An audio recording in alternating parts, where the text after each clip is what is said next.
Class is now in session. I'm Professor Hockey, and today we're discussing Game 52 of the regular season for the San Jose Sharks. They took on the Florida Panthers and lost by a score of 7-2. This was the Sharks' second and final matchup against the defending Stanley Cup champions this season. In their first one, they lost by a more respectable score, at least on paper, of 3-1, which is better than the lopsided affair here tonight. And the major difference was who was between the pipes. That first matchup had Mackenzie Blackwood putting up an elite-level performance in what ended up being his final game in teal this season, making 50 saves to help keep the Sharks within striking distance that night. But here tonight, it is what happens when you instead get more so average to honestly even below average goaltending. You end up getting run out of the building by a team that is miles and miles better than you, like the Florida Panthers are. But before we get into discussing this game, there is something that I briefly want to talk about. It might be best for its own separate video, but I'm going to mention it anyway, and that has to do with the Sharks tanking. Now, when Mike Grier took over as general manager a few years ago, he came in with the idea of rebuilding this team from the ground up, and this was 100% the correct choice. At the time, the Sharks could not continue on the direction that they were at, and so Grier trades away a bunch of these long-standing names for San Jose.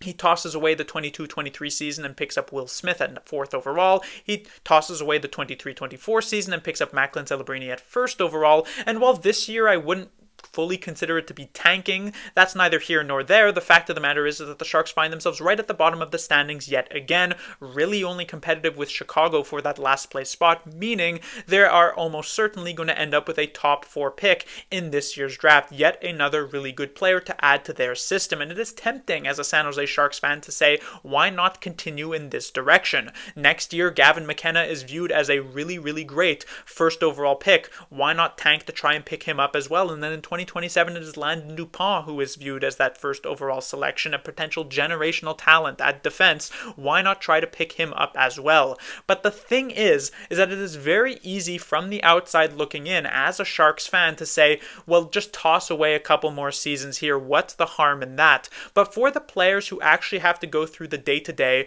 to show up to the rink every single day and play in these games every other day, and perhaps be subjected to the beatdowns like tonight against these defending Stanley Cup champion Florida Panthers, it is a lot more of a demoralizing and frustrating situation, especially now that the Sharks are beginning to integrate some of their younger future star players into the lineup. You don't want to constantly subject themselves to these really rough games. Looking at Macklin Celebrini over these last few games, you can see the frustration that he is putting out onto the ice with how much losing San Jose is doing. So on paper, it might seem as though the correct move is indeed to just pick up even more draft capital and even more great players in the upcoming draft years, season after season, but at a point you do have to stem the bleeding, even if it comes before what might be viewed as the more optimal situation to do so. And to me, that probably has to happen this offseason. This was always supposed to be this year, the transition type of period for the Sharks, where they would still find themselves near the bottom of the standings, but they were hopeful to have some level of improvement.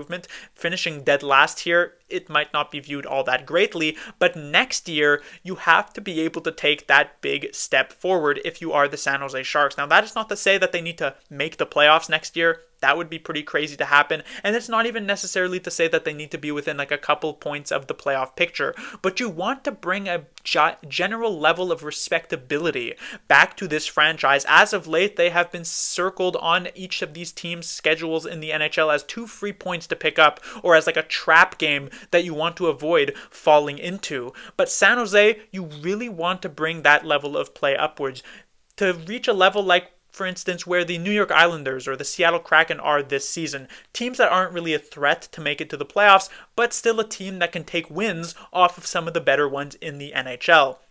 Because now as you move over into the next year and the next couple of years, and it's not just Celebrini and Smith debuting, but guys like Dickinson and Haltonen and Musty and Cagnoni and Mukamadulin and all of these different names, there has to be a point where you draw a line in the sand and say, we need to turn this ship around. And it feels as though with the amount of losing that the Sharks are doing, with the amount of frustration in some of these players, that probably has to happen this offseason. So what Grier is going to do, I'm not entirely sure, but I imagine there has to be some pretty big moves at this point. Moving on into this game, the Sharks actually started this game off all right. Their first period certainly wasn't too bad. They came out with some good energy, but unfortunately they do end up giving up the first goal here. That makes it 1-0 Florida with a goal from Nate Schmidt, but the Sharks would tie it up with a goal from Cody Ceci at 1, and then Will Smith just a few seconds later would score his 8th of the season, and the Sharks would have their one and only lead of this game. And it was viewed as what could end up potentially being a competitive game against a really good Florida team, but then they tie it back up at 2 and then take the lead themselves, a lead that they would never relinquish, 3-2 by the end of the first. But again, this was a 20 minutes that the Sharks could not be all that disappointed with. It was the second period where things really got away from them, where those mistakes really started to add up, and where Florida showed why they are the defending Stanley Cup champions, why they are as good as they are, that even with just putting a modicum of effort forward, they pile up 4 goals in this middle frame and turn a 3-2 lead into a 7-2 lead. Then going into the third period, when you have that 5-goal lead in yourself, you can see Florida, they definitely pull back. The guys like Tkachuk and Barkov remain on the bench for most of this period. They had maybe like 2 or 3 shifts in those final 20 minutes, but you can see just how well of a defensive game that they play anyway. Even though they were hanging back and not playing their best players, they still shut the Sharks down completely, not really allowing San Jose to do much of anything in that third period. No goals scored there, and Florida takes it 7-2. So again, it is quite the stark contrast between the best team in the NHL last season and one of the best teams in the NHL this year, and the team that has been last place for the last 2 seasons. Moving on to the players to talk about, we have the Sharks top line of Zetterlund, Granlund, and Will Smith yet again, and these 3 players were the lone bright-ish spot for the San Jose Sharks here tonight. I would say they were by far the Sharks' best forward line of the night, and honestly, that starts once again with Will Smith, who has really brought such an interesting element to this group of 3 players. The amount of creativity and playmaking ability that he is bringing here is not only setting up a guy like Fabian Zetterlund into great scoring positions, but it is also taking a bit of a less emphasis off of Mikael Granlund to have to be a do-it-all type of player, and allowing him to also put himself into strong scoring positions. We've seen Will Smith multiple times over the last few games find Granlund in these spots for seemingly easy tap-in goals. This happened at near the end of the second period. Smith with a great pass to Granlund, who somehow ends up missing the net even with the yawning cage in front of him. Unfortunate that that one doesn't end up going in, but it has really been Smith, who I won't necessarily say he's been like a driving factor of this line, but he has been a huge part of this trio. He is yet again perhaps the Sharks' best player. He has been one of their best players at the very least over these last 4 to 5 games, ever since getting benched in that game against the Minnesota Wild. It is so great, and is really one of the only bright spots that the Sharks have had over these last couple of weeks, to see Will Smith really beginning to come into his own at this point.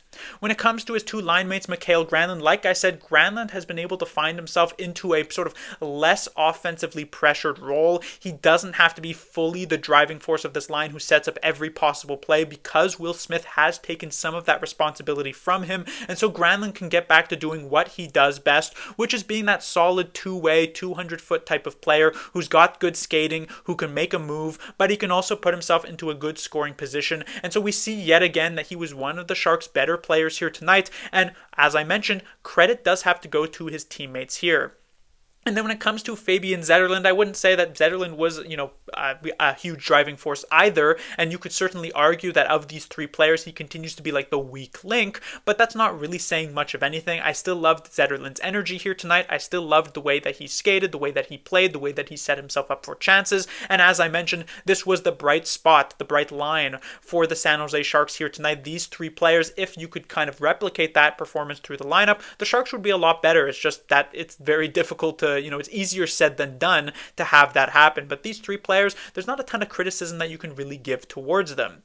The Sharks' second line, on the other hand, did have its own set of problems. And we'll start off with Macklin Celebrini, who I mentioned earlier on. There has been a lot of frustration involved in Celebrini's game as of late. And here tonight, There were bright spots for sure. There were moments in which he did look quite good, where he was holding the puck well and getting these shots off, moving extremely well in the offensive zone, even against a really tough defensive team like the Florida Panthers. But then there were also moments in which he's just not skating hard enough defensively. He's cheating a little bit offensively. We saw on the Florida Panthers' sixth goal here, it's crazy to even say it, sixth goal here, where he doesn't come hard enough back on the back check. And so there are these types of situations that he is dropping a little bit of coverage, which you're not exactly excited to see from him. He's still being a good driver of offense for this team, but you are expecting a higher level of play at this point, and I do wonder just how much of that frustrating aspect is playing into it, where in a situation now where he probably hasn't been throughout his entire hockey career on the worst team in the NHL, on the worst team in whatever hockey league I should say that he is playing in,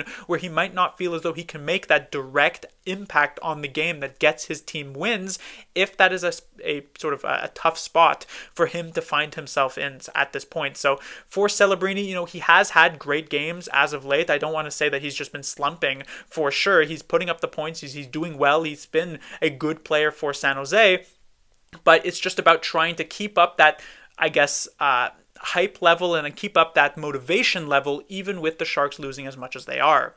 Now, to be fair to Celebrini, his two teammates didn't really do him a lot of favors. Actually, before we get into that, I do want to briefly talk about something as well that we got to see tonight, which was Macklin Celebrini on the penalty kill. This hasn't really happened much at all thus far this season. The Sharks usually run with a few duos, Goodrow-Cunnin, Granlund-Eklund, and then some sort of combination, two of the three of Dellandrea, Sturm, and Wenberg. But both Sturm and Dellandrea are injured, and Graf is gone, who is kind of filling in a bit lately. And so Wenberg needed a partner for that, and the most likely choice here, with all of those injuries being the case, was Celebrini. We saw him get in there, and I thought he actually looked decently well. This is a position he will probably find himself in, maybe not next year, but at least the year after that, because he does have that two-way aspect to his game. He'll play in all three zones at all times, like we see Alexander Barkov do on the Florida Panthers side. So that is something of note.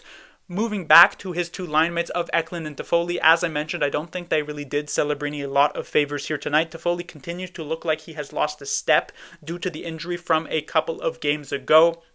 I was originally worried when Toffoli was placed with these two players that he wouldn't really be able to keep up, but in those first few games, we did see it did work. But now that he's lost seemingly a half a step, and we know that hockey is a game of inches, just not being in that correct spot quick enough, not being able to make that pass quick enough or take that shot quick enough, has put this line in a bit of a tough spot where Toffoli just isn't nearly as useful. So it's not even exactly a bad game for Toffoli. He just doesn't actually provide much offense, and for playing on what could essentially be the Sharks' most offensively gifted line, that's not nearly good enough. And then when it comes to William Eklund, there has been that kind of lack of consistency that we have seen from Eklund, not just throughout last season, but also throughout this season as well. It's important to remember that Eklund is still a very young player. This is only his second full season in the NHL, so that lack of consistency could perhaps be expected. But here tonight, I really wasn't a huge fan of what Eklund was able to do. It was not much, and so generally this second line was more or less shut down.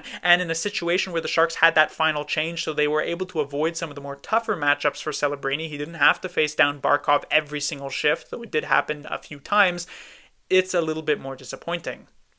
When it comes to the Sharks' third line, we have Wenberg and Kovalenko being joined by Luke Cunnin. So he gets the bump up here in place of Walker Duehr, who gets dropped down to the fourth line.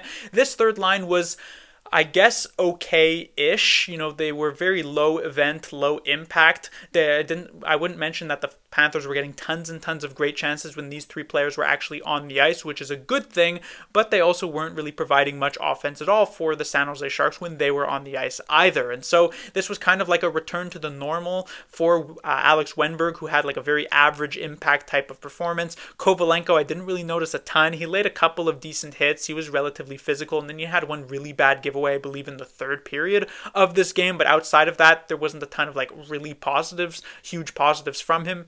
Maybe in the first period he was all right. And then when it comes to Luke Cunnin, again, Slightly quieter game for Cunnin. He had a really close call early in this first period, but then after that, you're not really getting much from him, which I guess as a bottom six player is not crazy to say, but still, when you're on that third line, you are expecting a bit of offense, and I just didn't really get that from them.